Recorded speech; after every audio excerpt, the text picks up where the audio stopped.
Hi there, I am Zvi Lebekin, the Rabbi from Another Planet. Please like, share, and mash that subscribe button and ring the little bell icon so you're notified when new videos drop. And I've got a few to do this week.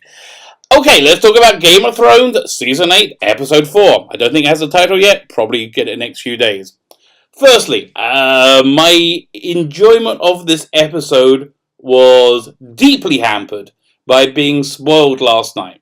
So I want to go off on a tangent and talk about that for a few minutes. Because my reaction to being spoiled, I wasn't angry. Generally try not to be an angry person. It's just not good for you, or it's not good for one to be that way. But I was really, really sad. I was like so sad this morning before I watched the episode. And I'm thinking, why? Why would I be sad? I mean, this isn't real. None of these people are real. These events aren't real. And, to juxtapose that, I am the rabbi from another planet, but I do live in Israel. And there's a real war going on. Like, there's a real genuine war happening about an hour and a half away from me. Like, my youngest son, my 16-year-old, he's in a bomb shelter right now. There's been, 500-600 missiles fired at him. I can see why. He's a very tall kid. He's pretty easy to hit. But they're firing tons of missiles at him. My older son, he could well be in combat. By the time you watch this, he could be in a tank, in a ground invasion. I really hope not, but that's all a real thing that could really happen. But I was way, way, way more upset about this. Not upset about the thing I was spoiled about, but by being spoiled. Which I think means I'm kind of bonkers in one sense, and another thing means I'm a genuine super geek. I guess that's who I am. Okay, so I go to a lot of trouble to avoid spoilers. Like, as I said, I live in Israel, which means we're 7 hours ahead of Eastern Standard Time. So the earliest I could watch an episode is 4 o'clock in the morning. Yeah, that's not going to happen. I'm a super geek, but I'm an old super geek, and I am asleep at 4 in the morning. So I get up at 6 and I download the highest quality version of the episode I can find, normally 1080, because I really want to enjoy it. My wife, I said in another video, she bought me a fantastic TV for Hanukkah. I don't even know how big it is, like 60-inch. It is gorgeous with a fantastic picture. And it looks. Last week when it was all murky, I could see it just fine. So there was a couple of scenes, but I could really generally see it fine. And also, there's another part of my insanity is I pay for an HBO subscription, which I can't use because it's all geo-locked. But I pay for that so I don't feel like I'm stealing if I sell the high seas and download an episode by alternative routes. So at least I feel like I'm not stealing it. So anyway, I do that at 6. By 7 in the morning, I'm at the morning services, morning prayers at synagogue. I am a rabbi. I'm a real rabbi. This is what we do. And then by 8 o'clock, I'm home again, and I avoid social media, and I go and watch the episode, and I normally very much enjoy it. And I do that so I can experience the episode, or whatever it is, the way the creator of whatever it is wanted me to. I want to go on that emotive journey that the creator spent a lot of time crafting. So as I said, overwhelmingly, my response to being sort of spoiled, I was irritated for like a couple of minutes. I was like, ugh. But I was just really sad. I'm thinking, why would I be so sad? What is there to be sad about? And here's what I think. I think I'm actually genuinely mourning a loss. And a loss is something very real and important and intangible. So, and even though none of Game of Thrones isn't real, I still lost something real. And something more valuable than money or a thing, because it's something that can't be bought and can't be replaced and can never be given back to me. And that's the sheer joy of going on that emotional journey, which Game of Thrones does just so very, very well. Again, even if you hated last week's episode, and I get it, there's a lot of people out there who did, it's undeniable that the edgiest seat Battle of Winterfell was just a fantastic piece of television that led you on this this high octave, this high adrenaline rush of a viewing experience. I'm sure we've seen the viewing videos where people watched Arya take out the Night King last week, and I was really there. That's where I was. Um, Now, again, as I said, a lot of people are very upset and they're furious at what's the name, Benioff and Weiss because of it. So let's just take an aside about that for a second again, and aside on their side. Um, because okay, if you're a fan of the books, I think we just got to understand it's never, ever, ever going to be as good as the books. I mean, I haven't read them, but I get that it's just never going to have all that depth and that color. It's not going to happen. Actually, I heard a theory by Gary Bugler, Nerdrotic. Nerdrotic is my complete total vice right now. I love listening to his videos. I listen to way more than I should. But anyway, here's a theory that J.R. Martin feels pretty much the same way, that it's just not, they're not delivering it as good as his vision, and the reason that the Winds of Winter is so incredibly delayed is because he doesn't want them bastardizing his work like they did in the earlier seasons. And it is fair to say that the quality of the first few seasons, where they had the source material, and I think a much more greater involvement with Martin, J.R. Martin, were much higher than later seasons. But I think it's also fair to say that Benioff and Weiss did make this show happen, when nobody believed it could, and they failed on the first attempt, and they kept going, and they delivered something pretty darn fantastic. Where Okay, nowhere near as fantastic as the books. Like, Euron Greyjoy in the book sounds awesome. I mean, for example, he's been all around the world. He's sailed to the ruins of Valyria and all that dark magic there and the forgotten history. And he's made himself into this formidable, like magical warrior thing where he's got a horn that can control dragons and just all kinds of stuff. Whereas in the show, he's kind of like this bonkers and bloody and very, very dangerous, as we saw this week, very dangerous pirate. Oh, excuse me, I have a frog in my throat. But anyway, Benioff and Weiss, they made this incredible, groundbreaking show happen, and a show that's captured my heart. I think captured the hearts of a lot. I mean, there's a reason why it's so successful and the most pirated show of all time. And so yeah, I was spoiled about the very important death at the end of the episode, and so I was mourning the loss of the sheer enjoyment of going on the emotional roller coaster that they deliver. Knowing about the important death at the end of the episode just gutted the episode on an emotional level. And for what? For what? So some small person can feel a little bit better about themselves. And you know what? I think some of them actually get off on causing like this pain that they do. I think they enjoy it.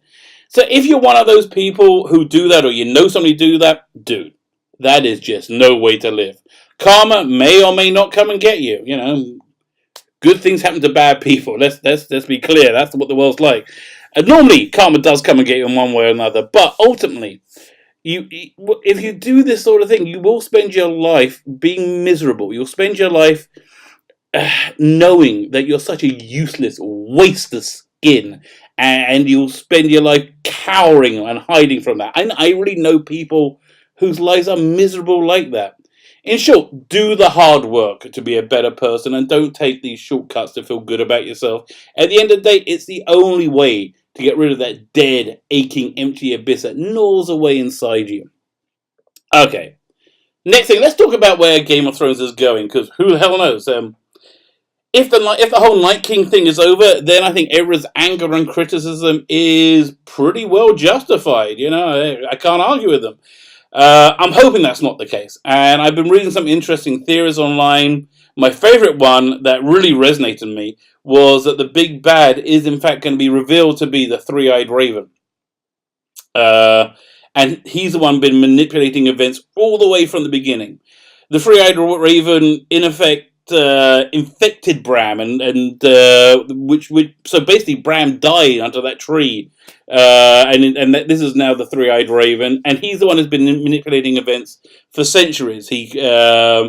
and he's like manipulated the Night King to destroy as part of his plan to destroy the world of man completely and utterly forever. And it's part of a war that was started thousands of years earlier with the First Men. As we recall, the Night King was a weapon of mass destruction created by the Children of Forest for that war.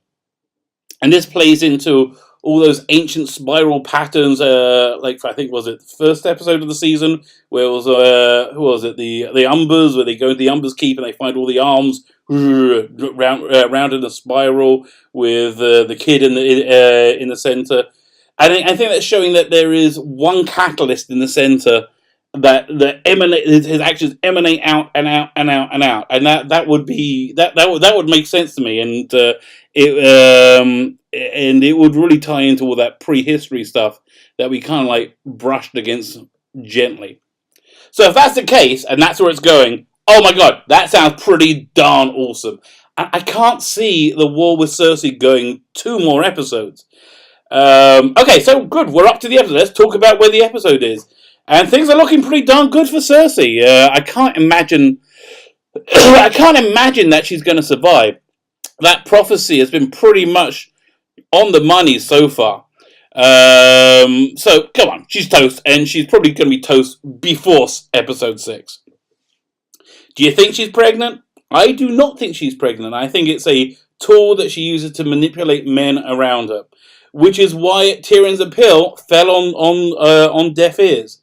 For Cersei, when she plays the Game of Thrones, you either win or you die. Going all the way back to season 1, you play the Game of Thrones, you win or you die. And she has played it better than anybody else. If it wasn't for the prophecy, my money would be on her right now. She took out a dragon very, very skillfully this week, and they got defenses against the one remaining dragon, which seemed pretty formidable. She seems to have the numbers. And I think she's ready to fight to the death. And then when that death happened, I don't know why I'm not saying who died, but I think because it so hurt me that I found out. I don't even want to say it because I don't want to be a party to spoilers, even though I'm putting spoiler warnings all over this. But when that death did happen, it's I think that's her rolling the dice and saying, "Okay, we're going to play. I'm going to win or I'm going to die."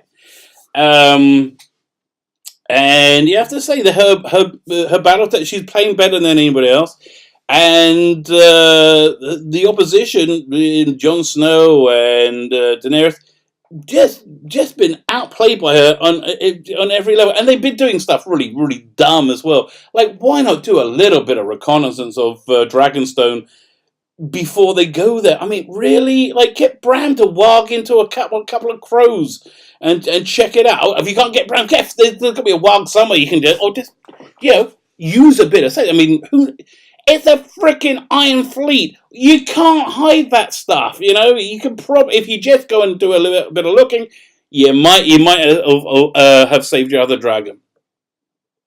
Which, by the way, actually ties into the theory I mentioned earlier, that the three-eyed raven being the big bad.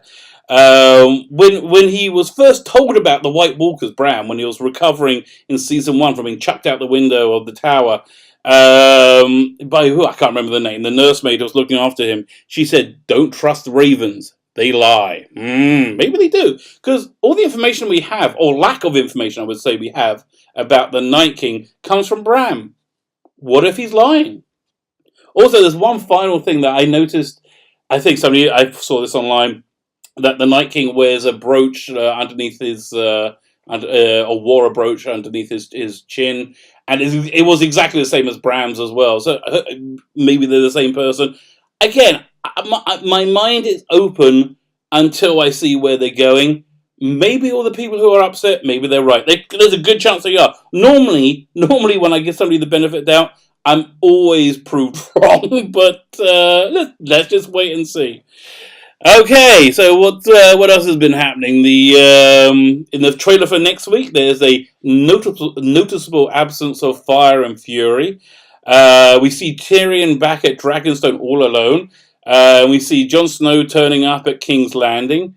But really, thus far, as I said before, their battle tactics have just been horrible. Honestly, why not give Arya a couple of weeks to slip into King's Landing and cut Cersei's throat? I mean, she is a faceless assassin. Or better still, why not just hire a squad of faceless assassins to go and do it? I mean, if one can do it, I think about 10 could do better.